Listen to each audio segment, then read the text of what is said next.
அண்டர்-19 இன்னைக்கு India win பண்ணியிருக்காங்க. கேர்ள்ஸ்க்கு எல்லாத்துக்கும் ரொம்ப வாழ்த்துக்கள். அதோட என்னோட பொண்ணும் அதில் பார்ட்டிசிபேட் பண்ணி வின் பண்ணதுக்கு ரொம்ப சந்தோஷமா இருக்கு. நான் அண்டர்-16 வேர்ல்ட் கப் அவளுக்கு ஃபர்ஸ்ட் இயர், அதில் அவள் வின் பண்ணி கப்பு ஜெயிச்சதுக்கு ரொம்ப சந்தோஷம்.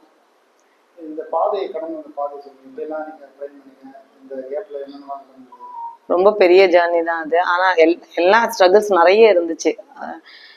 நாங்கள் பார்க்குறத விட எங்கள் கூட இருந்து அவள் பார்க்கறதுனால நிறைய ஸ்ட்ரகிள்ஸ் அவளும் பார்த்து தான் இதுதான். ஏன்னா நார்மலாக ஸ்ட்ரகிள்ஸ் சொல்ல முடியாது, ரொம்ப கொஞ்சம் அக்செப்ட் பண்ண முடியாத பெயின்லாம் நிறைய இருந்துச்சு. அதை தாண்டி அவள் லைஃப்பில் இதெல்லாம் தாண்டி வந்தது தான் இந்த ஒரு வேர்ல்ட் கப். ஏன்னா நிறைய பெயின், ஃபேமிலினாலும் சரி, அவங்க டேடி ஹெல்த் இஷ்யூனாலும் சரி, அந்த நிறைய விஷயங்கள் அவள் ரொம்ப டிராவல் பண்ணி வந்தா. அதனால இவளுக்கு அந்த ஜேர்னி ரொம்ப கொஞ்சம் டஃப்பான ஜேர்னி தான். அவங்க அப்பா ஹெல்த் இஷ்யூ அப்போ ரொம்ப கஷ்டப்பட்டோம். அவளும் ரொம்ப சேர்ந்து கஷ்டப்பட்டா. கேமையும் பார்த்துட்டு அவங்க டேடியோட ஹெல்த்தையும் பார்த்துட்டு அதை ரொம்ப பேலன்ஸ் பண்ணி அந்த அண்டர்-19 ரொம்ப கஷ்டப்பட்டா. அது மட்டும் அது இல்லை இல்லை, நல்லா நல்லா படிப்பா. ஸ்டடீஸ்லாம் எந்த இதுவும் கிடையாது. ஒரு தடவை ரீட் பண்ணாலே இப்போ எக்ஸாம் எழுதிடுவான் அந்த அளவுக்கு. இப்போ 10th எழுதணும், வர எழுதுவாங்க, மார்ச்சில் எழுதுவாங்க.